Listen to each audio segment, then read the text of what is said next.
Why you should ignore all that coronavirus inspired productivity pressure by Aisha Ahmad. Among my academic colleagues and friends, I have observed a common response to the continuing COVID-19 crisis.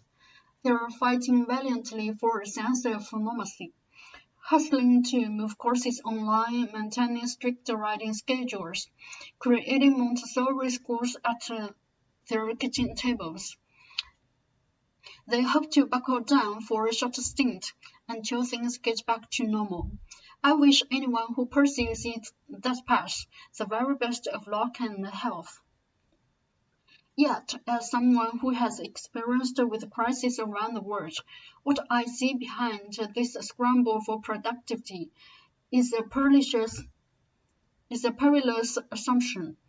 The answer to the question everyone is asking, when will this be over, is simple and obvious, yet terribly hard to accept. The answer is never. Global catastrophes change the world, and this pandemic is very much akin to a major war. Even if we contain the COVID-19 crisis within a few months, the legacy of this pandemic will live with us for years, perhaps decades to come. It will change the way we move, build, learn, and connect. There is simply no way that our lives will resume, as if this had never happened. And so, while it may feel good in the moment, it's foolish to dive into a frenzy of activity or obsess about your scholarly productivity right now. This is denial and delusion. The emotionally and spiritually sane response is to prepare to be forever changed. The rest of this piece is an offering. I have been asked by my colleagues around the world to share my experiences of adapting to conditions of crisis. Of course, I'm just a human, struggling like everyone else to adjust to the pandemic.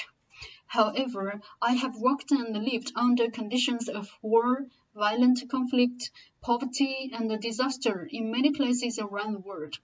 I have experienced food shortages and disease outbreaks, as well as long periods of social isolation, restricted movement, and confinement. I have conducted award-winning research under intensely difficult physical and psychological conditions, and I celebrate productivity and performance in my own scholarly career. I share the following thoughts during this difficult time in the hope that they will help other academics to adapt to hardship conditions. Take what you need and leave the rest. Stage number 1. Security. Your first few days and weeks in a crisis are crucial, and you should make ample room to allow for a mental adjustment. It's perfectly normal and appropriate to feel bad and lost during this initial transition. Consider it a good thing that you're not in denial, and that you're allowing yourself to walk through the anxiety. No sane person feels good during a global disaster, so be grateful for the discomfort of your sanity. At this stage, I would focus on food, family, friends, and maybe fitness. You won't become an Olympic athlete in the next 2 weeks, so don't put ridiculous expectations on your body. Next, ignore everyone who is posting productivity porn on social media right now. It's okay that you keep waking up at 3 a.m. It's okay that you forgot to eat lunch and can't do a Zoom yoga class. It's okay that you have not touched that revise and resubmit in 3 weeks. Ignore the people who are posting that they are writing papers and the people who are complaining that they can't write papers. They are on their own journey. Cut out the noise. I know that you are not failing. Let go of all of the profoundly daft ideas you have about what you should be doing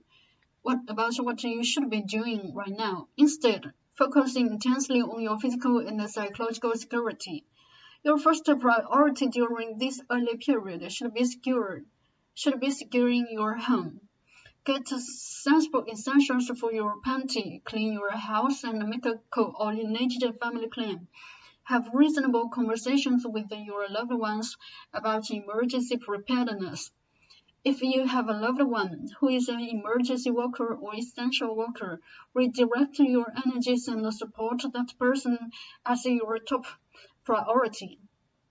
Identify their needs and then meet those needs.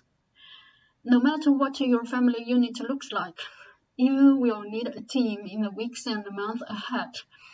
Devise a strategy for social connectedness with a small group of family, friends, and or neighbors, while maintaining physical distancing in accordance with the public guidelines. Identify the vulnerable and make sure they are included and protected. The best way to build a team is to be a good teammate. So take some initiative to ensure that you're not alone. If you do not put this psychological infrastructure in place, the challenge of necessary physical distancing measures will be crushing. Build a sustainable and safe social system now. Stage number 2, the mental shift. Once you have secured yourself and your team, you will feel more stable. Your mind and body will adjust, and you will crave challenges that are more demanding. Given time, your brain can and will reset to new crisis conditions, and your ability to do higher level work will resume. This mental shift will make it possible for you to return to being a high-performance scholar even under extreme conditions. However, do not rush or prejudge your mental shift, especially if you had never experienced a disaster before. One of the most relevant posts I saw on Twitter was, Day 1 of quarantine. I'm going to meditate and do body weight training. Day 4. Just pours the ice cream into pasta. It's funny, but it also speaks directly to the issue. Now, more than ever, we must abandon the performative and embrace the authentic. Our essential mental shifts require humility and patience. Focus on real eternal change. These human transformations will be honest, raw, ugly, hopeful, frustrated, beautiful, and divine. And they will be slower than neither academics are used to. Be slow. Let this distract you. Let it change how you think and how you see the world, because the world is our walk. And so, may this tragedy tear down all our faulty assumptions and give us the courage of bold new ideas. Stage number 3. Embrace a new normal. On the other side of this shift, your wonderful, creative, resilient brain will be waiting for you. When your foundations are strong, build a weekly schedule that prioritizes the security of your home team, and then carve out time blocks for different categories of your work. Teaching, administration, and research. Do the easy tasks first and work your way into the heavy lifting. Wake up early. The online yoga and CrossFit will be easier at this stage. Things will start to feel more natural.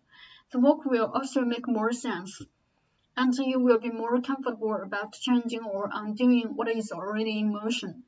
New ideas will emerge that wouldn't have come to mind had you stayed in denial. Continue to embrace your mental shift. Have faith in the process.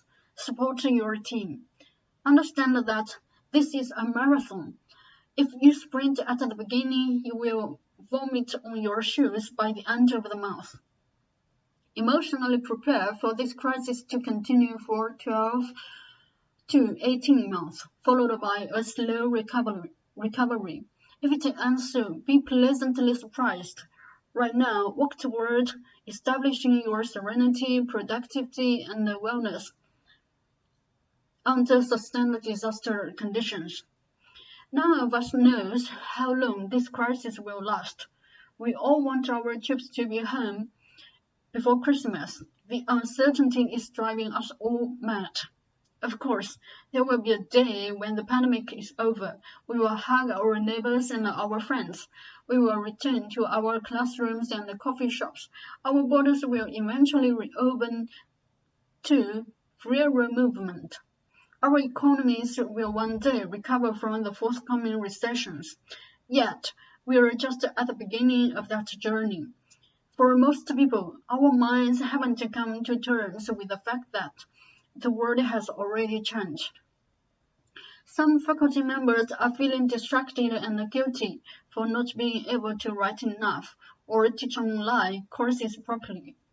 Others are using their time at home to write and report a burst of research productivity. All of that is noise, denial, and delusion. And right now, denial only serves to delay the essential process of acceptance, which will allow us to reimagine ourselves in this new reality. On the other side of this journey of acceptance are hope and resilience. We will know that we can do this even if our struggles continue for years. We will be creative and responsive, and will find light in all the nooks and crannies. We will learn new recipes and make unusual friends. We will have projects we can't imagine today, and will inspire students we haven't yet met. And we will help each other no matter what happens next. Together, we will be blessed and ready to serve. In closing, I give thanks to those colleagues and friends who hail from hard places, who know this feeling of disaster in their bones.